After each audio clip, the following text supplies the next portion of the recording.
ప్రభు స్తోత్రాలు. ఈ దినము ఆదికాండం 12 నీవు ఆశీర్వాదముగా ఉందువు. ఐ విల్ బ్లెస్ యూ और तुझ आशीष दूंगा. అవును, దేవుని బిడలు ఎక్కడున్నా ఆశీర్వాదకరంగా ఉండాలి. ఆదికాండం 15 ఆయన వెలుపలికి అతన్ని తీసుకుని వచ్చి, ఎవరిని? అబ్రహామును. నీవు ఆకాశం వైపు తేరి చూచి నక్షత్రం లెక్కించుటకు నీ చేతనైతే లెక్కించుమని చెప్పి నీ సంతానం అలాగు చేసేదని చెప్పి. ఎంత శ్రేష్టమైన వాగ్దానం!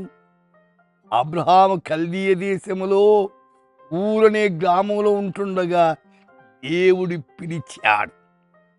సరే, ఆదికాండం 35:11 మరి దేవుడు, నేను సర్వశక్తి గల దేవుడను, నీవు ఫలించి అభివృద్ధి పొందుము,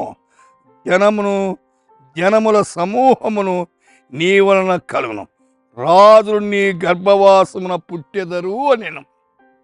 నిర్గమకాండం 1:7 ఇశ్రాయేలు బహు సంతానము గలవారే అభివృద్ధి పొంది విస్తరించి అత్యధికంగా ప్రబలిరి, వారున్న ప్రదేశం వారితో నిండి ఉండెను. దేవుడు వారిని ఆశీర్వదించాడు.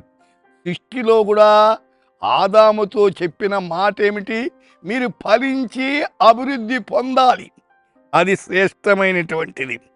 నిర్గమకాండం 32:13 నీ సేవకులైన అబ్రహామును, ఇస్సాకును, ఇశ్రాయేలును జ్ఞాపం చేసుకును, నీవు వారితో ఆకాశ నక్షత్రములే మీ సంతానం అభివృద్ధి చేసి నేను చెప్పిన ఈ సమస్త భూమిని మీ సంతానంకి ఇచ్చేదని నీవు వారి నిరంతరము దానికి హక్కుదారులుగా వారితో నీతోడని ప్రమాణము చేశాడు.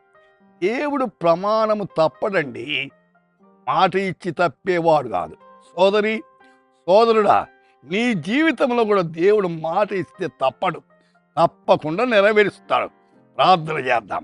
ప్రభువా, మా శ్రోతలకు మీరేమైతే వాగ్దానం చేశారో దాన్ని మీరు నిలబెట్టుకొని నడిపించమని, కనికరించి కృప చూపించమని యేసు నామమున ప్రార్థిస్తున్నాము తండ్రి.